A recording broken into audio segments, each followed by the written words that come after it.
જય સિયારામ, જય શ્રી કૃષ્ણ. પિતૃઓને રીઝવવા માટે અને પિતૃઓની કૃપા પ્રાપ્ત કરવા માટે 12 મહિનાઓમાં સુવર્ણ અવસર જેને કહી શકાય એ શ્રાદ્ધ પક્ષ છે. આપણે આમ તો જો જોવા જઈએ તો વારંવાર ભગવાનોને, માતાજીને યજ્ઞ, યાગાદી, પૂજા પાઠ આપણે બધું કરતા હોઈએ છીએ, પણ પિતૃઓની કૃપાથી 3 વસ્તુઓ તો જરૂરથી પ્રાપ્ત થાય છે: સંતતિ, સંપત્તિ અને સંમતિ. સંતતિનો અભાવ હોય, સંમતિનો અભાવ હોય તો પિતૃઓનું સ્મરણ કરવું એ સૌથી શ્રેષ્ઠ બને છે. અને પિતૃઓની આરાધના કરવા માટે ભાદ્રપદ માસનું વદ પક્ષ જે છે એને શ્રાદ્ધ પક્ષ કહેવામાં આવે છે. આપણા મનની અંદર એવો પ્રશ્ન જરૂરથી ઉપસ્થિત થાય છે કે શ્રાદ્ધ કોને કહેવાય?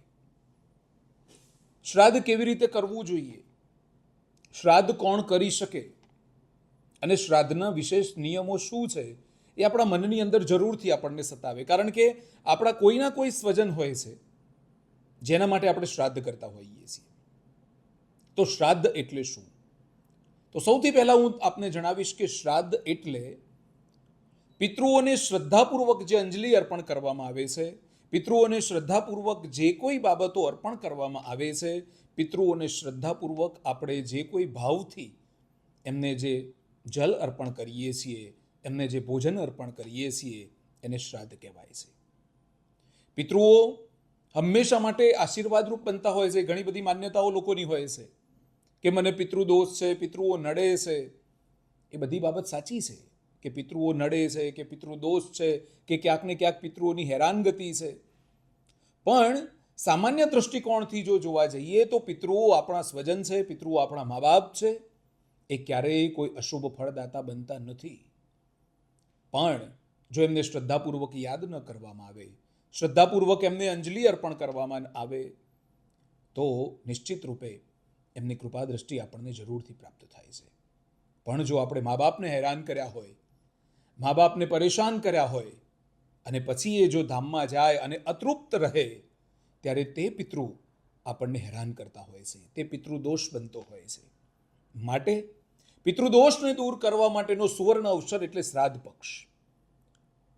તમે તમારા પિતૃઓને શ્રદ્ધાપૂર્વક, ભાવથી જે કોઈ ભોજન, એમના નિમિત્તે જે કોઈ દક્ષિણા, જે કોઈ યજ્ઞ યાગાદી કરશો, એનું પૂર્ણ ફળ આ શ્રાદ્ધ પક્ષમાં જરૂરથી પ્રાપ્ત થશે. શ્રાદ્ધના મુખ્ય દેવતાઓની જો વાત કરવામાં આવે તો વસુ, રુદ્ર અને આદિત્ય, આ 3 મુખ્ય દેવતાઓ છે. વસુ, રુદ્ર અને આદિત્યનું વિધિવત જો પૂજન કરવામાં આવે, પિંડદાન કરવામાં આવે, વિધિપૂર્વક એમનું તર્પણ કરવામાં આવે તો નિશ્ચિત રૂપે પિતૃઓની કૃપા દ્રષ્ટિ પ્રાપ્ત થાય છે. દરેકના મુખ્ય દેવતાઓ હોય છે, તેમ આ દેવતાઓનું જો તમે પૂજન અર્ચન કરશો, વિદ્વાન અને પવિત્ર બ્રાહ્મણો દ્વારા તમારા ઘરની અંદર શ્રાદ્ધની જો પ્રક્રિયા કરશો તો નિશ્ચિત રૂપે લાભની પ્રાપ્તિ તો થશે જ, પરંતુ આપના પિતૃઓ પણ જરૂરથી તૃપ્ત થશે.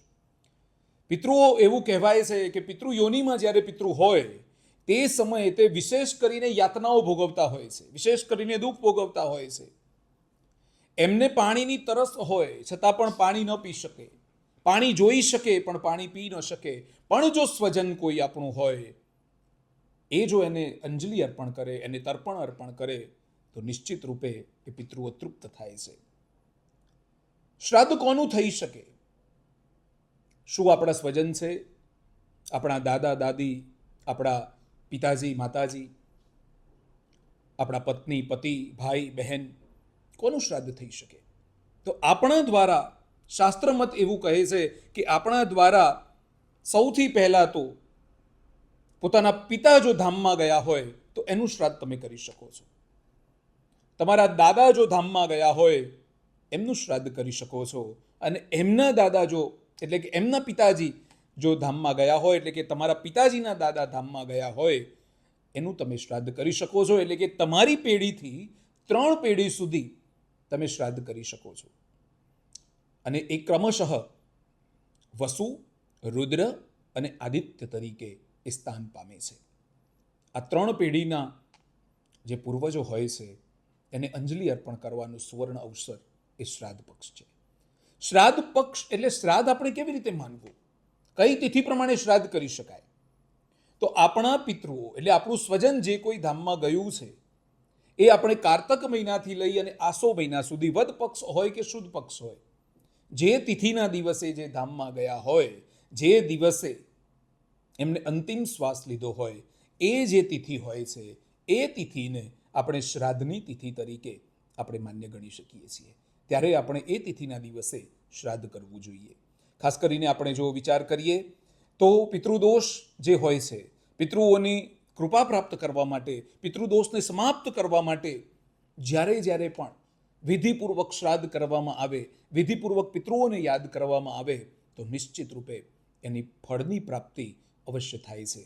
આપણે 3 પેઢીના પિતૃઓનું શ્રાદ્ધ તો કરી શકીએ છીએ, પરંતુ સાથે સાથે આપણે વિચાર કરીએ તો શ્રાદ્ધ આપણા જે માતા હોય અને આપણા દાદી હોય, આપણા પરદાદી હોય, એમનું પણ શ્રાદ્ધ આપણે કરી શકીએ છીએ. આપણા કાકા હોય એનું પણ શ્રાદ્ધ આપણે કરી શકીએ છીએ. જે આપણું સ્વજન છે, જે આપણું આપ્ત છે, એના માટે આપણે વિધિપૂર્વક જે કોઈ દાન દક્ષિણા પુણ્ય કરીશું, શ્રાદ્ધના દિવસે બ્રહ્મભોજન કરાવીશું, તો એ શ્રાદ્ધનું પૂર્ણ ફળ એ પિતૃઓને પ્રાપ્ત થાય છે અને જેના થકી આપણને આશીર્વાદ મળે છે. હવે આપણા મનની અંદર એવો પ્રશ્ન ઉપસ્થિત થાય કે શ્રાદ્ધ કેટલા પ્રકારના હોય છે?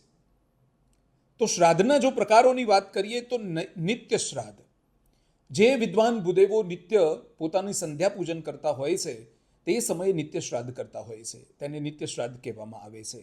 ત્યાર પછી નૈમિતિક શ્રાદ્ધ છે, ત્યાર પછી કામ્ય શ્રાદ્ધ છે. આ 3 પ્રકારના શ્રાદ્ધો આપણે ત્યાં વિશેષ કરીને માનવામાં આવે છે. ત્યાર પછીની જો વાત કરીએ આપણે તો નિત્ય શ્રાદ્ધ જે છે એ નિત્ય શ્રાદ્ધ જે છે, શ્રાદ્ધના દિવસોમાં જે મૃતક વ્યક્તિ છે એની જે નિધનની તિથિ છે, એ નિધનની તિથિ ઉપર જે શ્રાદ્ધ કરવામાં આવે તેને નિત્ય શ્રાદ્ધ કહેવાય છે. ત્યાર પછીની જો વાત કરીએ તો નૈમિતિક શ્રાદ્ધ એટલે કે જ્યારે પરિવારમાં કોઈ પરિવારનો એવો અવસર હોય, જ્યારે આપણા પરિવારમાં પુત્ર રત્નની પ્રાપ્તિ થઈ હોય, આપણા પરિવારની અંદર ખુશહાલીનો માહોલ હોય, એ સમયે ખાસ કરીને આપણે નૈમિતિક શ્રાદ્ધ કરતા હોઈએ છીએ. અને કામ્ય શ્રાદ્ધની જો વાત કરવામાં આવે તો કૃતિકા અને રોહિણી નક્ષત્રની અંદર જે શ્રાદ્ધ કરવામાં આવે, પોતાની કામનાઓ સાથે, પોતાની મનોકામના સિદ્ધ સાથે જે શ્રાદ્ધ કરવામાં આવે તેને કામ્ય શ્રાદ્ધ કહેવામાં આવે છે. શ્રાદ્ધ કોણ કરી શકે? શ્રાદ્ધની જો વાત કરીએ તો જે પિતૃને શ્રાદ્ધ એટલે કે અંજલિ અર્પણ કરવાની હોય છે, એ પોતાનો દીકરો એટલે કે વંશજ જે હોય છે એ શ્રાદ્ધ કરી શકે છે. અને શાસ્ત્ર અનુસાર તો માન્યતા એવી છે કે જેની સંપત્તિનો તમે ઉપયોગ કરો છો, જેની સંપત્તિ તમે વાપરો છો, જેનું ધન તમે વાપરો છો, એની પાછળ શ્રાદ્ધ જે સંપત્તિ વાપરનાર હોય છે એને કરવાનું હોય છે. અને વિરાસતમાં જેને વારસામાં જે કોઈ સંપત્તિ મળી છે એનું શ્રાદ્ધ આપે નિશ્ચિત રૂપે કરવું જોઈએ.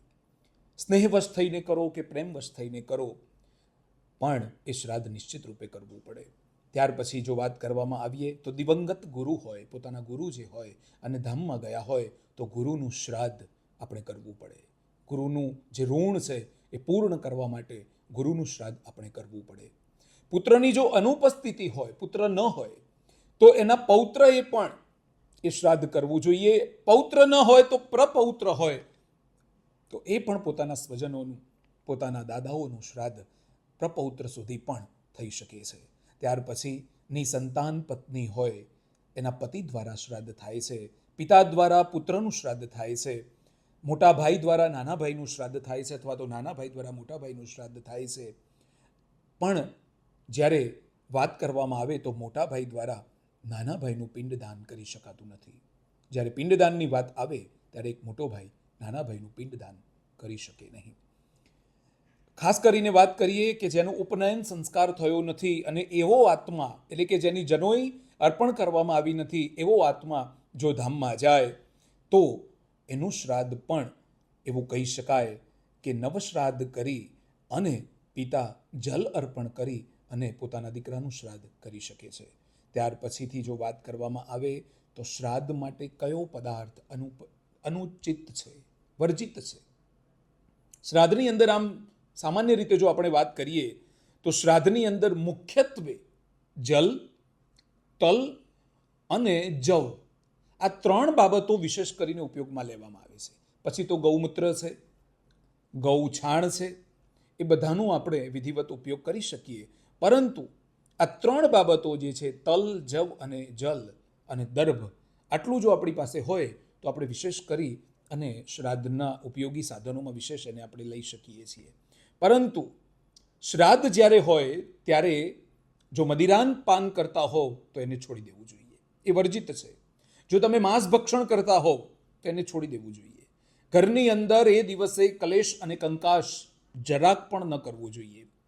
અને ખાસ કરીને આપણા ભાણેજ હોય, દીકરા દીકરીઓ હોય, એમને બધાને બેસાડી, જમાઈઓને બેસાડી અને જો ભોજન અર્પણ કરાવવામાં આવે તો એ શ્રાદ્ધ પૂર્ણ રીતે ફળે છે. પરિવાર આખો એકત્રિત થઈ અને પોતાના પિતૃઓને યાદ કરી, અંજલિ અર્પણ કરી અને જો એ શ્રાદ્ધનું બધા પરિવારની સાથે ગ્રહણ કરે તો વિશેષ લાભની પ્રાપ્તિ અવશ્ય થશે. સાથે સાથે જો વાત કરવામાં આવે તો અન્ન પ્રકાર એટલે કે મસૂરની દાળ છે, રાજમા છે, કાંદા છે, લસણ છે, અલસી છે, આ બધું ગ્રહણ શ્રાદ્ધના દિવસે ન કરવું જોઈએ. અને ખાસ કરીને સમુદ્રનું જે જલ હોય, સમુદ્રના જલનું જે મીઠું હોય એને પણ બને ત્યાં સુધી એનો પણ ત્યાગ કરવો જોઈએ. ખાસ આપણે વાત કરીએ તો શ્રાદ્ધ કર્મ કરતી વખતે આપણી જે કોઈ મનોકામના હોય એ પિતૃદેવતાઓ પરિપૂર્ણ અવશ્ય કરતા હોય છે. અને શ્રાદ્ધ જે છે એ આજકાલથી નથી. શ્રાદ્ધનો મહિમા તો રામકાળથી વર્ણવવામાં આવ્યો છે. કૃષ્ણકાળમાં પણ શ્રાદ્ધનો મહિમા વિશેષ વર્ણવ્યો છે. એટલે પિતૃઓને જે પૂજનની જે વિધિ છે એ આપણે ત્યાં આજકાલની નથી. પિતૃઓના જે પૂજનની વિધિ છે એ ઘણા વર્ષોથી આ પૃથ્વી ઉપર ચાલતી આવી છે. અને આ શ્રાદ્ધ 15 દિવસ સુધી એટલે કે 16 દિવસ સુધી ચાલે છે. પૂર્ણિમાથી લઈ અને અમાવસ્યા સુધી આ શ્રાદ્ધ ચાલે છે. અને આ શ્રાદ્ધ પક્ષની અંદર પિતૃગણ નારાજ ન થાય, પિતૃઓ નારાજ થઈ અને આપણને ક્યાંક કોપ ન બને એના માટે આપણે અવારનવાર પ્રયત્નો કરતા હોઈએ છીએ. શ્રાદ્ધ પક્ષ દરમિયાન આપણા જમાઈ છે, ભાણિયા છે, મામા છે, ગુરુ છે, આપણા નાતી છે, આ બધાને ભોજન કરાવવું એ શ્રેષ્ઠ બને છે. આ બધાને જો તમે ભોજન કરાવશો તો પિતૃઓની પ્રસન્નતા જરૂરથી પ્રાપ્ત થશે. અને ભોજન કરાવતી સમયે એમને જ્યારે ભોજન કરી રહે છે, બ્રાહ્મણો ભોજન કરી રહે છે ત્યારે દક્ષિણા જરૂરથી અર્પણ કરવી જોઈએ. મિત્રો, દક્ષિણા અર્પણ કરશો તો વિશેષ કરીને આપને લાભની પ્રાપ્તિ અવશ્ય થશે. જે કોઈ ભાઈઓ બહેનો એવો વિચાર કરતા હોય કે દક્ષિણામાં અધિક ધન આપવું એવું જરૂરી નથી. દક્ષિણામાં ભાવથી તમે જે કોઈ બાબત અર્પણ કરશો એની લાભ તમને મળશે જ મળશે. કારણ કે કોઈ પણ કરેલું કર્મ જે છે એ ક્યારેય ખોટું પડતું નથી.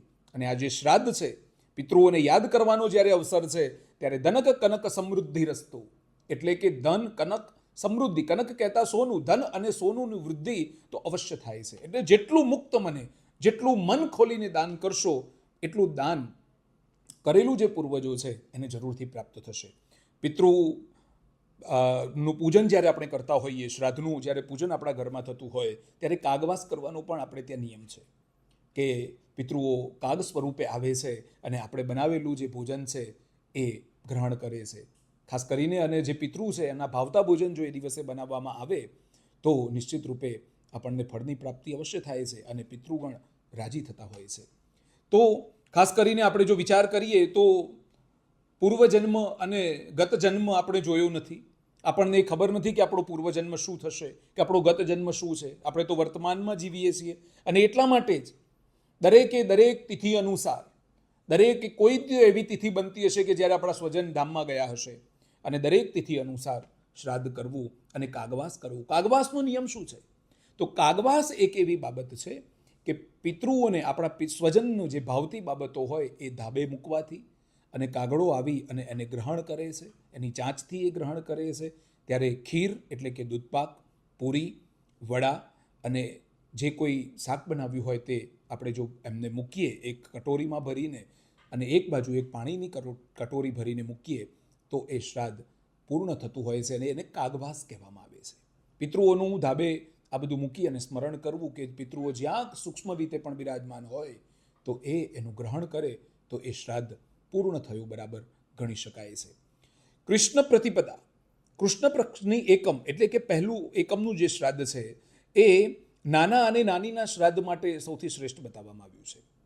નાના નાનીના આત્માને શાંતિ માટે જો તમને તિથિ યાદ ન હોય તો એકમનું જે શ્રાદ્ધ હોય છે એ નાના નાનીની તિથિ માટેનું યોગ્ય સ્થાન માનવામાં આવે છે. એટલે કે નાના નાનીનું શ્રાદ્ધ કરવું હોય તો પ્રતિપદા એટલે કે એકમના દિવસે જો કરવામાં આવે એમને યાદ કરી અને પોતાના ભાણિયાઓ જે હોય છે એ નાના નાનીનું શ્રાદ્ધ કરી શકે છે. અને એટલા માટે એકમ એમના માટે શ્રેષ્ઠ માનવામાં આવી છે. જો યાદ ન હોય, કોઈ પણ તિથિ આપણને યાદ ન હોય તો એકમના દિવસે આપણે નાના નાનીનું શ્રાદ્ધ આપણે કરી શકીએ છીએ. ત્યાર પછી જો આપણે પાંચમા શ્રાદ્ધની વાત કરીએ એટલે કે પંચમીનું શ્રાદ્ધ જે છે એ પંચમીના શ્રાદ્ધની જો વાત કરીએ કે જેનું મૃત્યુ અવિવાહિત સ્થિતિમાં થયું હોય, એટલે કે જેના લગ્ન ન થયા હોય, અવિવાહિત હોય અને મૃત્યુ થયું હોય તો એનું એ સ્વજનનું શ્રાદ્ધ આપણે પાંચમનું શ્રાદ્ધ કરવું જોઈએ. ત્યાર પછીની જો વાત કરવામાં આવીએ તો નવમી તિથિ, નવમું જ્યારે શ્રાદ્ધ હોય ત્યારે જે સૌભાગ્યવતી પતિના રહેતા જે સ્ત્રીનું મૃત્યુ થાય છે એને સૌભાગ્યવતી સ્ત્રી કહેવાય છે. તો એને એ સ્ત્રીઓનું નવમીના દિવસનું શ્રાદ્ધ માનવામાં આવે છે. એટલે નવમું જે શ્રાદ્ધ છે એ સૌભાગ્યવતી સ્ત્રીનું જો કરવામાં આવે તો શ્રેષ્ઠ છે. ત્યાર પછી માતાનું શ્રાદ્ધ માટેની પણ ઉત્તમ તિથિ એ માનવામાં આવે છે. અને માતૃનવમી પણ એને આપણે કહીએ છીએ. એટલે કે નવમીના દિવસે માતાઓનું શ્રાદ્ધ કરવું એ શ્રેષ્ઠ છે. એટલે આપણી દેશી ભાષામાં જો આપણે કહીએ તો ડોશીઓની નોમ આપણે કહીએ છીએ કે જેટલા પણ આપણા દાદીમાં પરદાદી જે ધામમાં ગયા છે એમને તૃપ્ત કરવા માટે તમને તિથિ યાદ હોય કે ન હોય પણ નવમી તિથિ આવે અને તમારા દાદીનું પરદાદીનું જો શ્રાદ્ધ તમે કરશો તો તમારા પરદાદી રાજી થશે અને કૃપા દ્રષ્ટિ પ્રાપ્ત અવશ્ય થશે. ત્યાર પછી વાત કરીએ તો એકાદશી અને દ્વાદશી. તો એકાદશી અને દ્વાદશીમાં એટલે કે એકાદશીના દિવસે વૈષ્ણવ સંન્યાસીનું શ્રાદ્ધ કરવામાં આવે છે. એટલે જે વૈષ્ણવ સંન્યાસી હોય એનું એકાદશીના દિવસે શ્રાદ્ધ કરવું અને એ દિવસે એમને શ્રાદ્ધપૂર્વક યાદ કરી, શ્રદ્ધાપૂર્વક યાદ કરી અને એમને જો અંજલિ અર્પણ કરવામાં આવે, એમનું તર્પણ કરવામાં આવે તો વિશેષ લાભની પ્રાપ્તિ અવશ્ય થશે. ત્યાર પછી ચતુર્દશી એટલે કે 14નું શ્રાદ્ધ. આ તિથિના દિવસે જેને આત્મહત્યા કરી હોય, જે કોઈ વિષ પીને કે પોતાને અગ્નિ ચાંપીને કે જલઘાતથી કે કોઈ પણ રીતે આત્મહત્યા કરી હોય, પોતાના દ્વારા જ જેને પોતાનું ધામમાં જવાનો વિચાર કરી લીધો હોય એવા વ્યક્તિએ, ત્યાર પછી દુર્ઘટના, કોઈ અકસ્માત ઇત્યાદિ થયો હોય, અકાળે જેનું મૃત્યુ થયું હોય એવા વ્યક્તિઓએ ચતુર્દશીના દિવસે એમનું શ્રાદ્ધ કરવું, જેથી એ જે ગત આત્મા છે એ ચતુર્દશીના શ્રાદ્ધના નિમિત્તે જો એમનું શ્રાદ્ધ કરવામાં આવે તો ગત આત્માની શાંતિ અવશ્ય થતી હોય છે. ત્યાર પછી જે કોઈ આપણે વાત કરીએ કે નાના બાળકો હોય અને નાના બાળકો જન્મ્યા પછીના 2-3 દિવસોમાં, જન્મ્યા પછીના એકાદ મહિનામાં અથવા તો ગર્ભની અંદર જ જો મૃત્યુ પામ્યા હોય તો એવા બાળાભોળા જેને કહેવાય એમનું જે શ્રાદ્ધ છે એ તેરસના દિવસે કરવામાં આવે છે. ત્રયોદશીના દિવસે એ શ્રાદ્ધ કરવામાં આવે છે. નાનું બાળક કોઈ પણ ધામમાં ગયું હોય એના માટે તેરસના દિવસે શ્રાદ્ધ કરવું એ ઉચિત બનશે. ત્યાર પછીની વાત કરીએ તો સર્વપિતૃ અમાવસ્યા. સર્વપિતૃ અમાવસ્યા એક એવી તિથિ છે કે જેના માધ્યમથી સમગ્ર પિતૃઓની તૃપ્તિ માટે, સમગ્ર પિતૃઓની શાંતિ માટે સર્વપિતૃ અમાવસ્યા સર્વશ્રેષ્ઠ બને છે. અને એટલા માટે જ કોઈ પણ તિથિમાં જાણતા અજાણતા તમારાથી શ્રાદ્ધ થયું કે ન થયું પણ જો સર્વપિતૃ અમાવસ્યાના દિવસે તમે શ્રાદ્ધ કરાવશો તો નિશ્ચિત રૂપે પિતૃઓની કૃપા આપને જરૂરથી મળશે. અને પિતૃઓની કૃપા આપણે પહેલાં જ કહ્યું તે પ્રમાણે પિતૃઓની કૃપા એ કોઈ પણ પરિવારમાં હોય તો એને ક્યારેય પણ કોઈ પણ ધન સંબંધિત, સંપ સંબંધિત મુશ્કેલી ક્યારેય પડતી નથી. સંતતિ, સંપત્તિ અને સંમતિ આ ત્યારેય ત્રણેય બાબતો ભરપૂર રીતે મળે છે.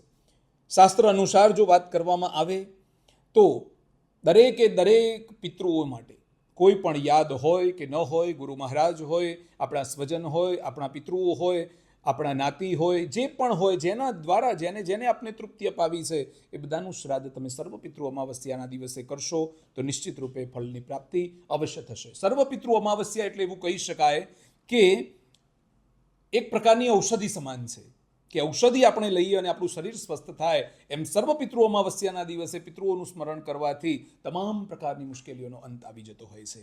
અને એટલા માટે જ પિંડદાન કરતી વખતે, તર્પણ કરતી વખતે, શ્રાદ્ધ કરતી વખતે તમારે ખાસ કરીને સફેદ વસ્ત્રો ધારણ કરવા એ અત્યંત આવશ્યક બનશે. હવે ઉપાયની આપણે વાત કરીએ છીએ કે સર્વપિતૃ અમાવસ્યા હોય, શ્રાદ્ધની તો આપણે ઘણી બધી વાત કરી છે, પણ સર્વપિતૃ અમાવસ્યા હોય તો આપણે શું કરીશું તો લાભની પ્રાપ્તિ થશે? એવો કયો ઉપાય કરીશું તો પિતૃઓ જે નારાજગી છે તો એમનો રાજીપો આપણને મળશે? તો દરેક પ્રકારે સફેદ અથવા તો પીળા વસ્ત્રો ધારણ કરી અને પિતૃઓનું સ્મરણ કરવાથી, પિતૃઓની પૂજા કરવાથી લાભની પ્રાપ્તિ થશે. અને પિતૃઓની પ્રાપ્તિ માટેની જો વાત કરવામાં આવે તો એમને તર્પણ કરાવવું, ગંગાજીએ જઈ અને તર્પણ કરાવવું એ સૌથી શ્રેષ્ઠ છે. પિતૃઓની નારાજગી માટે તમારા પાણિયારે સરસવનો, ઊભી વાટનો અથવા તો આડી વાટનો જો દીવો કરવામાં આવે તો પણ પિતૃઓની જે નારાજગી છે એ સમાપ્ત થઈ જશે. પિતૃઓની કૃપા દ્રષ્ટિ આપને અવશ્ય મળશે. સાથે સાથે જ એટલું યાદ રાખવું મિત્રો કે પિતૃઓની કૃપા દ્રષ્ટિ એક રહેવામાં છે. બે ભાઈઓ હશો અને જો ઝઘડતા હશો તો પણ પિતૃઓની કૃપા મળશે નહીં. તમારા સ્વજનો સાથે, કુટુંબ કબીલા સાથે જો તમે રહેતા હશો અને જો એમાં પણ અંદરો અંદર ખટરાગ થયા તો પણ પિતૃઓની કૃપા એટલે કે પિતૃઓનો રાજીપો રહેશો નહીં. એટલે પિતૃદોષની સમાપ્તિ માટેનો એક સરળ ઉપાયની જો વાત કરવામાં આવે તો એક રહેવું એ સૌથી સરળ ઉપાય છે. શ્રાદ્ધની અને પિતૃની પૂજા માટેનો જો સમયની જો વાત કરીએ તો મધ્યાહનનો સમય, મધ્યાહન પછી મિત્રો ક્યારેય શ્રાદ્ધ ન કરવું. મધ્યાહનના સમય સુધી, બપોર સુધીનું શ્રાદ્ધ કરવું એ શ્રેષ્ઠ છે. અને પિતૃઓનું સરળતાથી કૃપા પ્રાપ્ત કરવા બ્રહ્મ ભોજન કરાવવું યથાશક્તિ. 1 બ્રાહ્મણ, 3 બ્રાહ્મણ, 5 બ્રાહ્મણ, 7 બ્રાહ્મણ કે 11 બ્રાહ્મણ અને પછી આપની શક્તિ અનુસાર જો બ્રહ્મ ભોજન કરાવવામાં આવે તો પણ પિતૃઓની કૃપા અવશ્ય પ્રાપ્ત થાય છે.